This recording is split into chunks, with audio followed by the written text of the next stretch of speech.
topic. The final topic is Arjuna had a question like a man of knowledge, a man of realization, how he acts in the world, how he walks in the world, how he transacts with the world. And that is what is known as Tita Prajna Lakshana. And we have seen that. And we saw verses up to 66. So last week we saw verses 64, 65, and 66. Anu, you there? Yes. Yeah. Could you please scan, if you don't mind, 64, 65, 66? That's what we covered last week. And then we can proceed. Thank you.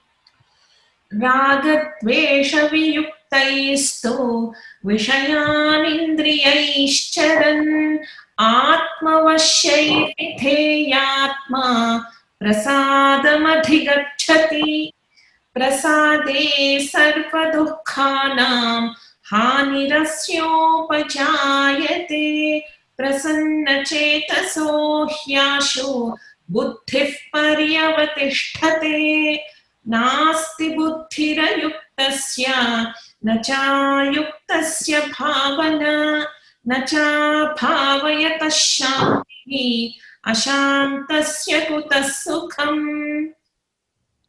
That's great. So we saw 3 verses last week. One is actually verse 64. We emphasized a lot. This is such an important verse. Raga dvesha vyuktairstu Vishayan Indriyaischaran Atmavashyai Vidheyatma Prasadam Adigachati. Right? So the right way of living, that is being highlighted, because one has to control the mind. With that controlled mind, one has to control the sense organs. Once the mind and sense organs are controlled, you can engage in the worldly activities. The sense organs can engage with the sense objects. And such person who got the freedom from likes and dislikes, not one who is renouncing likes and dislikes. We've spent a lot of time on this. It is okay to have likes and dislikes, but when there is a contradiction between what needs to be done versus what needs to be done, he has the ability to take what needs to be done over what feels to be done. And the determining factor here is dharma. So the one who has enough control of the mind, so that when there is a conflict between his likes and dislike and the dharma, he can choose the dharma instead of likes and dislikes. That person, he can freely engage with the world. There is nothing going to happen. And this is exactly the way the Prajna engages in the world. So please remember this verse. This has almost the essence of all the spiritual practices in every scriptures of the world. So this is such a beautiful verse. One has to gain freedom over the raga dvesha. And we saw that, right? We saw that the karma yoga and the upasana yoga are the means for it. Once you have the freedom from raga dvesha, meaning once you have the enough control of the mind, so that when there is a contradiction between what feels to be done versus what needs to be done, you're going to a buffet, all the sweets are calling you, come on and eat me, but you have enough control that you know that you are of health condition, so that you can limit the eating. That is exactly what is being talked here. And this is a simple example, and this has to be extended into all the aspects of life. So such a person, he can freely engage with the world and he will attain tranquility of the mind. That is the beauty. So that is the verse we saw. And we saw that when you get that tranquility of the mind, it will remove all your sufferings. And when your intellect is clear, what is going to happen? Prasad means prasade sarvadukhanam hanibasyo vajayate. And what is going to happen? Buppir paryavatishtate. Such a person's intellect and knowledge will become stable. So that is the next teaching we saw. And then we saw, right, if you don't have, right, if you don't have, what is going to happen is, if you don't have that yuktas buddhi, stability of the mind, what is going to happen? You don't have the bhavana, you don't have the meditation strongly, And when you have the meditation or the ability to attach yourself with the truth is not there, what is going to happen? Nacha bhavayata shantihi. Such a person do not get the peace of mind or the shanti. And we paused here and we saw what is the three levels of shanti: Adi Bhautika, Adi Devika, and Adhyatmika. And such a person will not get no happiness. Permanent happiness is not possible for such a person. So we saw that in a very logical sequenced order. So any questions there? Otherwise, we can move to the next verse. 67, 68, and 69. These are the three verses we are going to see. Any questions? Otherwise, we'll go to 67. Indriyanam hi charatam yanmano vidhiyate tadasya harati prajnam vayurnavamivambhasi. This is again one of the most brilliant verses of the Bhagavad Gita. One of the best example given in the Bhagavad Gita. A brilliant combination of the poetry and the profundity. It is given in this verse. So let's try to understand this verse. Let's see the Sandhi Vicheda or the breaking of the verse. Indriyanam hi charatam yataha manaha anuvidhiyate tata asya harati prajnam vayur navam iva ambasi. So beautiful example, right? So let's see, let's try to see. Manaha here means mind. Yataha means that. Anuvidhiyate. Vidhiyate means it is being followed. Anuvidhiyate means constantly followed. Because you might have seen the prefix anu. Anu means it is reinforcing. So indriyanam hi charatam yan manaha anuvidhiyate. Indriyanam means sense organ. Charatam means moving. So the mind that always follows the senses. Suppose a person's mind is always following the sense organs. Suppose he sees some food, he will go after that. Suppose he sees some sensual pleasures, he will just go over that, right? So that if the mind blindly follows the sense objects, that is what the point is. See, if the mind blindly follows, it is not just following, it is blindly following the sense objects. So, indriyanam hi charatam yan manaha anuvidhiyate. He whose mind is blindly following the sense objects. Mind you, like just think of this, right? You see a sweet, like you're going, means evening you're working late, you're going to the kitchen, you saw a sweet or you saw some peanuts. What is going to happen? Immediately you go and take it. You know that it is not good for you, you go and take it. That is a simple example of mind following the sense objects. Sense organs. The moment you see something, you go there. Like you're working something, you hear a noise, got distracted. That is exactly what it is. The mind is just following the sense organs as and when it calls. So the mind that follows blindly, so the manaha yataha anuvidhiyate. The mind that constantly follows, faithfully follows, charatam, follow, moving, indriyanam. So that mind which blindly follows the intelligent, the sense organs, what is going to happen? Yata hi tata harati prajna. What is going to happen? His knowledge and his wisdom, more than knowledge, his wisdom will be looted away. So if the mind just follows the sense organs, the moment you see the peanut or the moment you see the sweets, if you just go in that direction, you may have the knowledge. This sweet is not good for me. I'm already pre-diabetic. So what happens? His knowledge and wisdom will be looted away. And then a beautiful example is given. Vayuhu harati navam ambhasi. Vayuhu means wind. Just like a wind carries away. Harati means carries away. Navam means a boat, a small boat. Ambasi means waters. A boat in a lake is carried away by the waters, meaning the moving wind. So for example, if the wind goes in the north direction, you just go, the boat will go into the north direction. If the wind goes to the south direction, the boat will go to the south direction. You will not reach the destination. You want to go to the north, depending upon the wind. If the wind happens to go to north, you may go there. But if the moment the wind slightly moves away, you will go change your direction. This is one of the best example considered in the spiritual literatures of the world. So many people have commented about this example. I forgot about a German poet who won the Nobel Prize, wrote a very similar poetry about this. That's another brilliant example.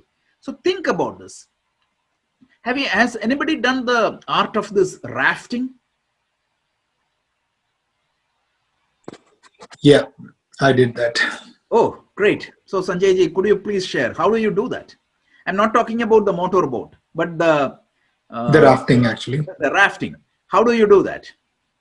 I mean, we push against the water to just like make flow the boat towards the direction that we want to go. Yeah. And like if you are lucky enough, if the air flow is towards the direction where you are going, it makes the easier actually. It makes it easier. But the point I wanted to, this is a brilliant example. That's exactly the reason why I wanted to spend some time on this example. So the sailing, right? You have a sail and you have something to control the sail. What do you call that? The rudder. I know the Hindi word, but I don't know. Please say the Hindi word. There is a word for that, something controlling the sail. I forgot that. Yeah, it's called the rudder. Right. Okay, yes, exactly. Yeah. So the point is, my question is, let's say that the wind is moving against, it means coming from east. You want to go to east.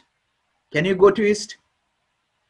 You go at an angle towards. Yeah, exactly, Rohitji. You can. You cannot directly go, but you can go. These sailors call a name for that. There's a technical term for that. It's called tacking. Exactly. That's right. There is a word called tacking. It's a skill. So if you have that skill, tacking, what happens? You go in an angle and then you change the angle, even though the wind is completely against you. What you can do? You can go towards your direction. But if you don't have that art of sailing, what is going to happen?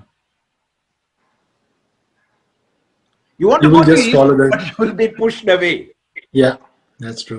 This is a brilliant example. Look at your mind.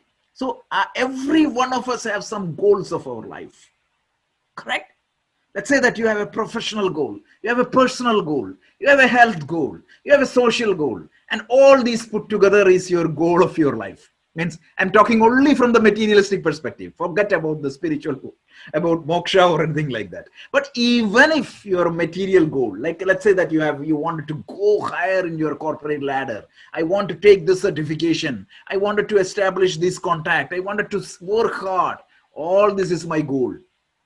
But a slight problem comes in. Most of the people actually reach their destination when the wind is in their direction. But what is the probability? What is the probability that in our battle of life, we get always the wind in our direction? It's almost none. Even the most luckiest person among us, he will have to face that challenge. So if you go to this sailing process without knowing the art of sailing, you are putting yourself up to failure, right? You're setting yourself for failure or not exploring the full potential. So what is the basic lesson you have to learn before doing the sailing, or when you undertake this art of sailing? What do you have to do? You have to know the art of sailing. So like that, this life, this beautiful, brilliant example equates the life or the means how we engage with the world like a sailing process. So Krishna is saying that better learn the art of this tacking. Without that, you cannot succeed. So how do you learn the art of tacking? Because let's take the example of the sailing itself. If you want to be a successful sailor, right, you need to know about the boat, you need to know about the sail, you need to know how to control that means that process the sale, right? All that and all these things you should know. And scriptures, the like Gita, Quran, or the Bible, all the scriptures of the world are these what you call the manual of the sailing art of life. And remember, one of the example given in the Gita's in Dhyara Shloka, one word used for Krishna is what? Boatman, right? There is a Gita Dhyanam in which Krishna is considered as a boatman. Like the entire Mahabharata battle is described like a huge river with a lot of obstacles. Bhishma Drona Tada Jayadratha Jala Gandhara Nilolpala Shalya Grahavati Kripena Vahini Karnena Velakula Ashwathama Vikarna Ghora Magara Duryodhana Avartani Sotirna Khalu Pandavai Renanadi Kaivartaka Keshavaha. Kaivartaka means what? Say boatman. A person who can run the art of the sailing. So that is how Krishna is described. So this verse is very important that we need to understand. So how do we learn this art of tacking? It is Indriyanam hi charatam yan manaha anuvidhyate. You have the ability to control the mind. You should have the sufficient knowledge. Then its life can be faced easily. And this is the only way. So what we do instead, even the devotees, what we do, we pray to the Lord, oh Lord, give me the wind exactly in the direction we want. Lord may give one time or two times. What exactly you want, but oh Lord, make me a better sailor. And then give me a little bit of push. That is what we want. Nobody cares about that. You always want your path to be cleared. And how many times you will get that cleared? Even the people who had faith, means happen to see the miracles in their life, one or two times they can see. Nobody can expect a miracle every day in your life. So learn the art of sailing. So this is such an important verse. I loved it. Any comments? Anybody wants to add? Is this example striking? Like, it's such a beautiful example. It is, means, as I said, like a lot of people in the world literature call this out as one of the most striking example in the spiritual literatures that connects with you with the life. So Rajesh, is this verse taking us back to Upasana Yoga again? No, actually, it's this scene, the whole thing. If you bubbles it up, I would say, what is Gita is telling? You need to have the control of the mind. That is the first skill you need to achieve. So if you have the control of the mind, the waters are like here equated like a mind. If you have the control, means if you have the ability to steer through that turbulent waters, right? Means water is trouble, but you are the ability, the boatman. You have to have the ability to control your mind. You should be, and second thing is what? You should have the willpower to commit to dharma. So a lot of people, most of us, everybody in this class are committed to dharma. What is the problem? When a situation comes in, I cannot follow dharma. Yeah. Even though my wish is to follow the dharma. Let's say that I'm going to take the simplest example, which is not harmless example. So when you go to a buffet, if you're a pre-diabetic, you know that I cannot eat that rasagula. I cannot eat that gulab jam. Simple example. But am I committing to dharma? No. That is where I'm breaking the dharma. Now you may ask, it's a simple violation. Yes, it's a simple violation. But when you practice that, not by forcefully, I really want, I just forcefully taking me out. That's not what it is said, right? In the couple of verses back. What is that? So, Ragadvesha viyuktairstu vishayan indriyaischaran atmavashyair vidheyatma prasadam adhigacchati. 2 verses back, we saw that, 64. You have to gain that freedom from Ragadvesha. How do you gain that freedom from raga dvesha? Because you should have the ability to say that, okay, this is not good for me, so I'm moving away from there. So how do you gain that? It's not intellectually learning that the sweet is not good for me, or not doing exercise is not good for me, or cheating somebody is not good for me. It's not just intellectual understanding. It is an internal internalization of this thing, and that can occur only when you practice karma yoga. The raga dvesha means, I was talking about this in the previous class. It's very important to understand that the entire psychology of the Bhagavad Gita is based upon this raga and dvesha, likes and dislikes. And the beauty of the Gita, this is where Carl Jung was so much praising Gita. Whereas all the other scriptures, a lot of other scriptures apparently say that you should remove your likes and dislikes. Some likes they brand as sin, and something they brand as good. That is not what Gita said. Gita said, like, likes and dislikes are okay for anybody, and that is what makes your personality. And it is, I quoted the example, right? In our Purana, we see that even gods have likes and dislikes. Krishna is known for his fond of flute, and Krishna is known for his every time you can see that he wears only the blue clothes. Saraswati, she is fond of the veena. Everybody has likes and dislikes, but what is the problem? So there is nothing wrong in these likes and dislikes, but the problem is when there is a situation comes where your likes and dislikes contradict with dharma. That is where the problem. You should be able to follow the dharma in spite of likes and dislikes. I try to paraphrase that in a simple language. What you feel to do versus what you need to do.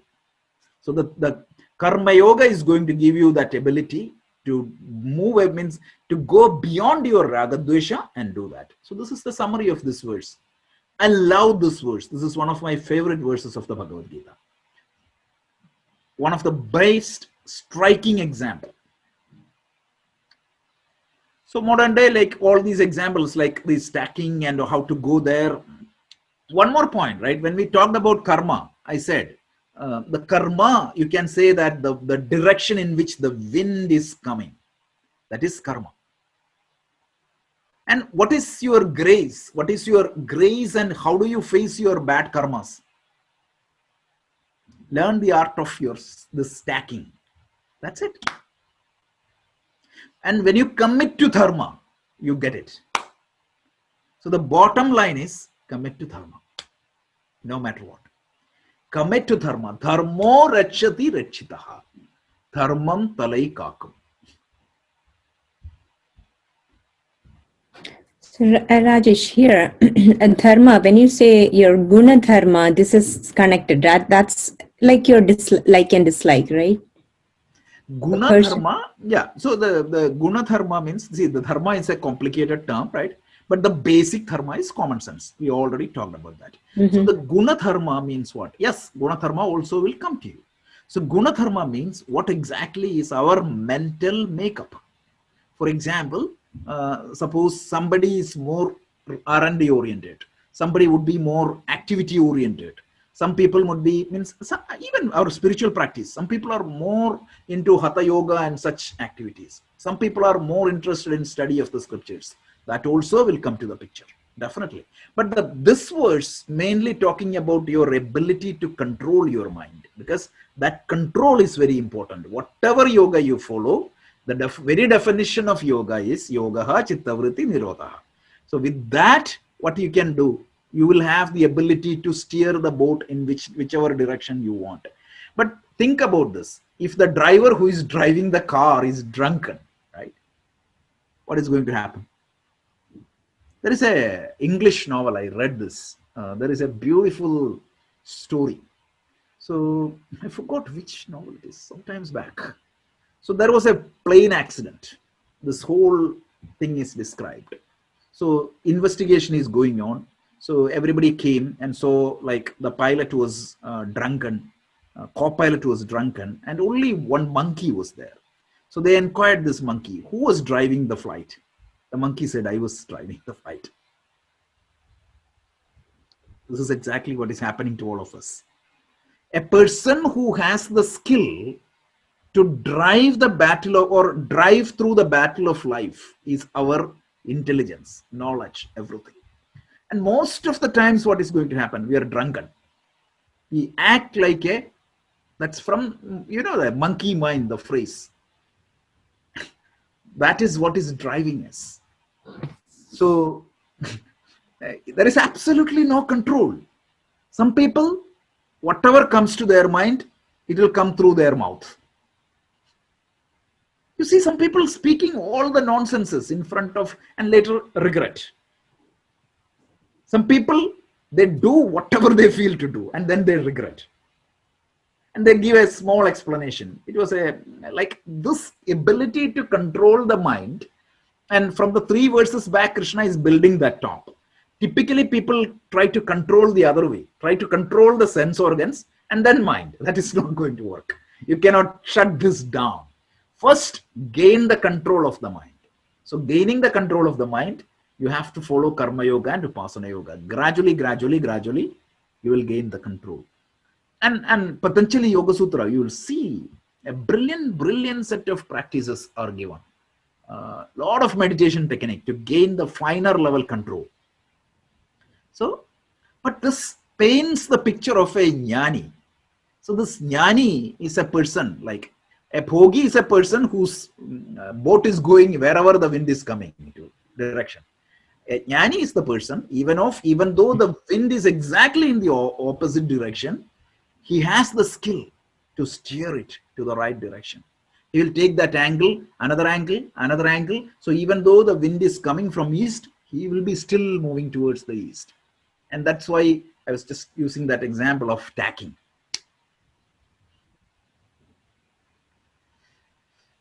Any other comments? This is such a beautiful verse. I love it.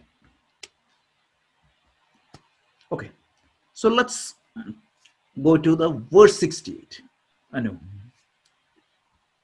तस्माद्यस्य महाबाहो निगृहीतानि सर्वशः इन्द्रियाणीन्द्रियार्थेभ्यः तस्य प्रज्ञा प्रतिष्ठिता. We are getting into the last segment of the second chapter. The last segment of the second chapter is 68, 69, 70, 71, 72. 5 verses. It's a sum up of the prajna. So for whatever he discussed, he is summarizing and helping us in that direction. So he tells tasmat. Tasmat means therefore. Mahabaho. Oh, mighty armed. Mighty armed means it's good, right? It's a like when you say that you are a good student, that will motivate the student. So therefore, oh mighty armed, what is going to happen?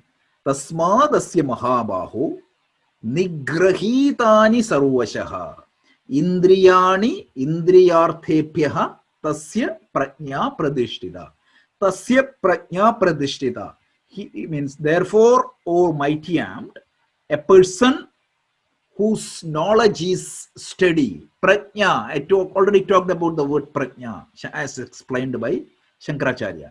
So Shankaracharya says, Jna means knowledge, prajna means it's a special kind of knowledge. What is that special kind of knowledge we are talking here? A knowledge about himself. So his knowledge about himself is stable. Pratishtita means it is stable and steady. Who is that? Whose like indriyani indriyarthepyaha. So whose senses are completely controlled through the control of the mind. So whose sense organs are whose sense organs, whenever it interact with the sense objects, are completely controlled through the control of the mind. His wisdom is stable. So last 4 or 5 verses, Krishna elaborated this topic. He said, like, the control of the mind, followed by the control of the sense organs, and then freedom from likes and dislikes, thus then engaging in the world. That is the path prescribed. So Krishna is saying that, now he's summing up. He's saying that, therefore, a person whose, when his interactions with the sense organs, interaction of the sense organs with the sense objects are controlled, his wisdom is steady. It's a summing up. It's a recapping. Again, really, please think about this as 3 steps. It's not 18 verses. It can be summarized into 3 or 4 bullet points. The first bullet point is you need absolute control of the mind. So for that, practice this karma yoga and vipassana yoga. Second thing is what? Why you need the absolute control of the mind? You need to have freedom from likes and dislikes, and you have to move in whatever directions you want. Second thing is you have to have a strong willpower and commitment to dharma. These 2 are good enough. You can move. So, tasmat asya mahabaho nigrahitani sarvashaha indriyanendriyarthebhyaha tasya prajna pradishtita.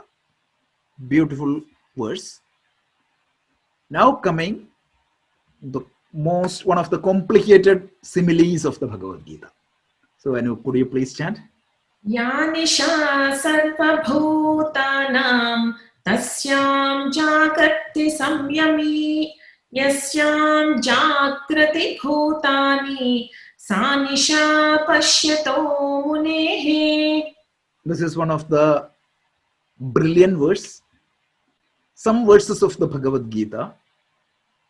But before that, I just wanted to go back and do one more discussion. So when you say that you have to have the control, what exactly it means? Is that rigidity or is that resilience? See, a lot of people look at Mahabharata and they say that Bhishma was the greatest character. Yeah, you can say that.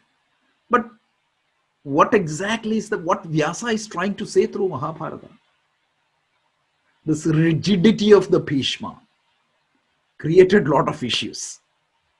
So there is a brilliant verse in Mahabharata which tells us that, because I just wanted to quote that in connection with this control of the mind and ability to live, the art of living, of life. So there is a brilliant example in Mahabharata which gives us, when a huge storm comes in, if a tree thinks that I'm not going to bend, I'm so rigid, what is going to happen? You just see this common, right? We get a lot of storms. So you know that after that, when you drive, you see that some trees and some trees, 2 types of trees. You see that some trees were cracked down and some trees, nothing happened. What is the difference? Imagine that if that tree was firm and he was rigid, he was trying to resist the wind. What is going to happen? It will break. It will crack. But if that was flexible but resilient, what is going to happen? It will go bent, but what is going to happen? Come back. Exactly. This is the example given by Mahabharata. So what exactly we need? Resilience. Resilience. Very important point. Rigidity will not help us in anything in our life. What we need is the wisdom, commitment to dharma, and resilience. This is very important point. A lot of people use Bhishma as a wrong example. Bhishma was presented as an example, as a warning sometimes. Of course, he was a great person, but his rigidity created problem. Do you want me to dwell a couple of more sentences in the Mahabharata story? Because it is not directly connected with Gita. See, Mahabharata, if you start, the whole Mahabharata starts with the story from Bharata, King Bharata. Bharata, who was the son of Dushyanta and Shakuntala. Sorry, Dushyanta and Shakuntala. Dushyanta, right? Yeah, Dushyanta and Shakuntala. So he was known for his commitment to dharma. And when he found that none of his kids were not suitable to rule the kingdom, he pulled somebody from the street and put him as the ruler of the country. So the skill or the eligibility or the qualification becomes more important than a birthright. And the rule established by Bharata at that point of time was, for the kingdom of Hastinapura, nobody becomes an owner by a birth. You cannot appoint a king without checking his eligibility. This was followed down the chain until at a point of time somebody broke it. Who broke it? Those who know the story of Mahabharata knows that. Bhishma broke it. Nobody knows that story? I thought Bhishma's father broke it, right? No, Bhishma broke that story. His father got attracted to a lady called Satyavati, Yeah, correct. but he was sad. So seeing the pain of his father, Bhishma went there and requested this Dasharaj, meaning she was a fisherwoman, Satyavati's father, and requested this person as means to give Satyavati as a queen. And then the father asked for a promise. What was the promise? The son of Satyavati should be the next king. Without thinking anything, Bhishma put a promise. And then this Dasharaj was more doubtful. What was the doubtful? Okay, you will be okay. What about your son? And then he said, I will not marry. And these vows were known as Bhishma Pradigna. Rigid vows. What Vyasa is asking us is, how can he promise about a child, the eligibility of a child who has not yet born? If we miss this point, we are missing the Mahabharata. Missing the basic idea of the Mahabharata. This is where the the Mahabharata battle, the seed of the Mahabharata battle was sown. This is what Vyasa highlighting this point in his Mahabharata multiple times. Since I'm reading the Mahabharata Mula, I'm just coming across these topics. That's why I'm just telling. It's very important to understand Mahabharata. We miss this point. So there was a rule of the land which was broken because of Bhishma's attachment for his, or blind love for his dad. And how many people have to sacrifice their life because of this? So coming back, you have to be flexible. And that is the place Vyasa used this brilliant example of the tree. A tree who challenges the wind blindly, what is going to happen? It will crack and fall down. So coming back, that was the additional point.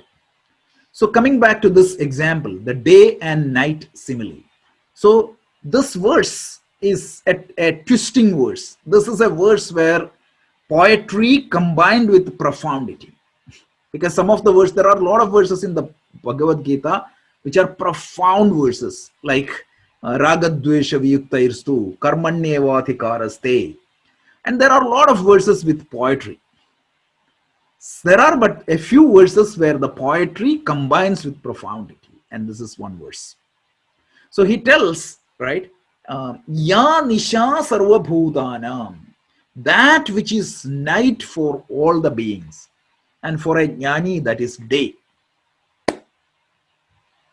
And then he tells, Yasyam Jagrati Bhutani Sa Nisha Pashyato Munehe, that which is night for all the being, which is day for jnani, and that which is night for jnani, which is day for all the other beings. This is poetry. What is a poet? Means we talked about who is a poet, means in the 8th chapter discussion.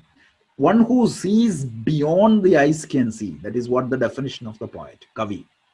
So here, what we need to understand is, a self-realized master, what he sees, the other people will not see.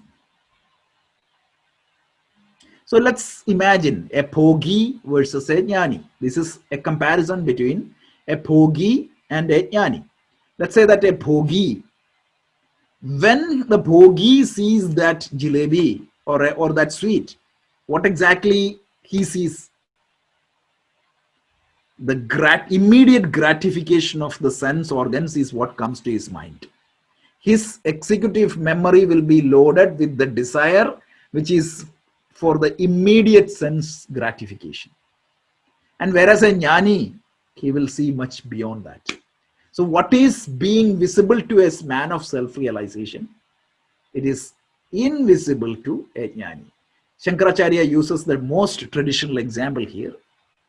The most famous example in this case of Vedanta is the rope snake example.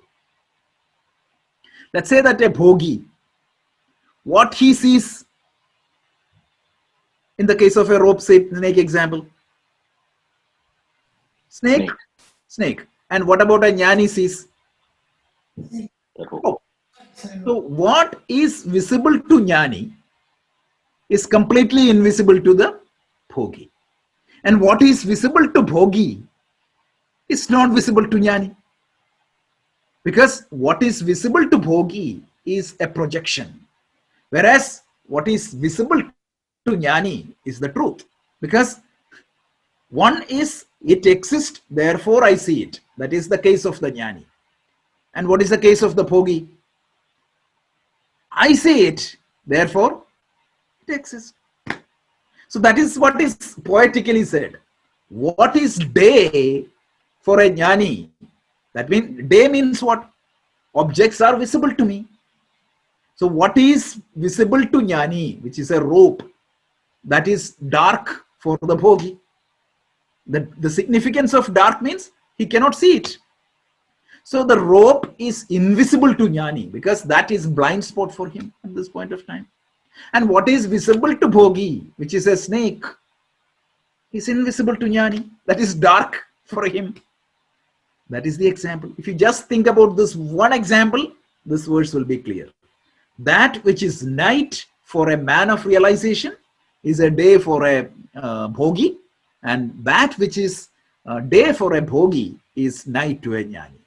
This is the example, because they see things in two different light. And one more example. The goal of everybody's life is the same. Everybody wants shanti and happiness. If you ask the most adharmic person in the world why he is doing all the adharma, because he thinks that by cheating this person and killing that person, I'll be more contented and happy. And what is the goal of a jnani? That is also happiness. So the destination is almost the same. But what is the problem? In the vision of a bhogi, $1 million or $1 billion or that home or is that branded car or is that promotion is going to make him eventually happy. But jnani knows that, yeah? No, the real happiness comes from within. So again, what is the vision? What the bhogi sees is invisible to jnani, and what the jnani sees is invisible to bhogi. This is what is poetically represented. Clear? Yep. This is the next verse. Beautiful simile, excellent poetry, profound message. I would say, just remember, so many people try to comment this with a lot of explanation and interpretation, and that commentary, by the time you read the commentary, you will be completely confused. So one example, rope snake example. A jnani is the person who sees the rope. A bhogi is a person who sees the snake. So what is being visible to the bhogi, which is a snake, is invisible to jnani. And what is being visible to jnani, which is a rope, is invisible to bhogi. That's it. This verse is clear. Sometimes we overcomplicate verses. So people say that this is a verse where Vyasa took a rest. You know that story, right? There are some verses in Bhagavad Gita which are like this. So the story is that Ganesha was the scribe for Vyasa when he was doing the Mahabharata. So Vyasa used to dictate and Ganesha used to write it. So there was a condition when they had the contract. Ganesha said, if you stop, you have to give me continuous work. Otherwise, I will go away. Vyasa agreed to that condition, but he put a condition, counter condition. What is that? You should understand what you write. Ganesha is a celestial. He don't feel hunger or thirst or tiredness. But Vyasa is he has this human body. So whenever Vyasa feels tired, he put some of these type of verses. It will take some time for Ganesha to comprehend it. By that time, Vyasa come back. That is a story, joke. So this is one example. And you will see a few verses like this in Bhagavad Gita. And this is one example. And they call a particular word, I think called granthi or like a twister or something like that. I forgot what exactly it is, but these are not these are all stories around Gita. Some people are more interested in those type of things than the actual message. Okay, so we saw 3 verses. Let's quickly recap. The first verse was the danger of a sadhaka. Like it said, if you don't have control, right? Means a mind that blindly follows the sense objects. What is going to happen? His wisdom will be hijacked, just like a boat won't be hijacked by the moving wind. And this example of the boat is very important. We talked about that, and we talked about the karma. We talked about the art of sailing. We talked about the skill called tacking, because even if the wind is in the opposite direction, you can move. So this is what that verse. And then the 68 to 72 is the final section of the second chapter. And then we saw that, therefore, make sure that you are able to control your sense organs with the mind. And finally, Krishna just was giving a statement of fact, that which is a night to a self-realized person, it is a day to a bhogi, and that which is a day to a bhogi would be night to a self-realized person. Meaning, they have 2 different vision of the same facts. That's what it is. The word used here is called MUNI. MUNI means the one who has the ability to see things properly or contemplate things properly. I know you had a question. Yeah, I get the point that, Jnani understands as it is, whatever it is, that the true face of anything, but a bhogi may not see the true face of it. But wouldn't Jnani know that bhogi cannot see the true face? He's not Of seeing course, it. the Jnani knows. Huh? But what we are advised is what? Where are we place ourselves? We place ourselves between the bhogi and the Jnani, something called yogi. So we are not at seeing the full thing, but we know that, right? We are in that path. So remember, these verses are not, because once I started this verse, like I said, this 18 verses are not about yogi. These 18 verses are not about bhogi. These 18 verses are about Jnani. Why the lakshanas of the Jnani is given to us who are yogis, who are committed people, but we are not at there. Why? Because whatever that comes to a Jnani can be emulated by a yogi. So it is what comes to natural as a Jnani is sadhanas for us. So this is inspiration for us. So as yogis, what exactly is the solution prescribed to us by Krishna? The prescription is given from verse 38 to 53. And that prescription is known as yoga. That is what it is. So, samatvam yoga uchyate, first definition. Yogaha karmasu kaushalam, samatha vachala buddhi, tada yogamavapsisi. Our focus at this point of time is yoga. But these are inspirational words for us. So, samatvam yoga uchyate, be staying equanimity. Second, karmasu kaushalam. Karmasu kaushalam means ability to pick the right action. Remember, that is what I was talking earlier.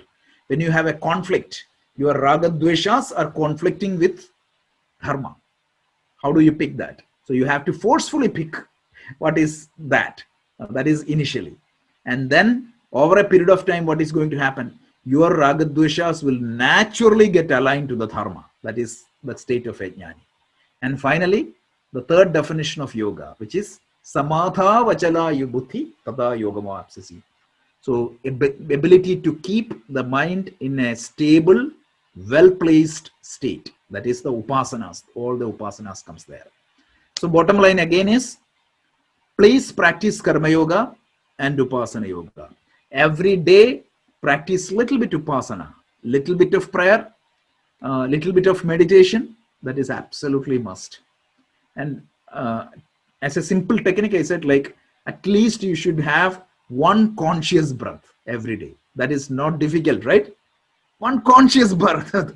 Can you start with that and then improve upon that? And start with Gina's class. She is going to teach all the mindfulness techniques. Thank you, Rajesh. Okay. So any other questions or comments? Otherwise, we'll chant these 3 verses once again. And next Sunday, we will cover all the 72 verses finally. This is the second largest chapter of the Bhagavad Gita. Only one chapter has more verses than this, which is chapter 18. 18 has 78 verses. This has 72 verses. So with this, once we complete the 78 two verses, first chapter had around 47. So we covered almost 100 plus, 120 plus verses. And then we can go to Karma Yoga, the famous chapter. Brilliant chapter, but lot of confusions there, lot of similes, etc. So we need to understand that very carefully. But it's one of the most wonderful chapters of the Bhagavad Gita, chapter 3. So Anu, if you don't mind, before that, any other discussion topic? Okay, so then we can go to chanting. Yeah.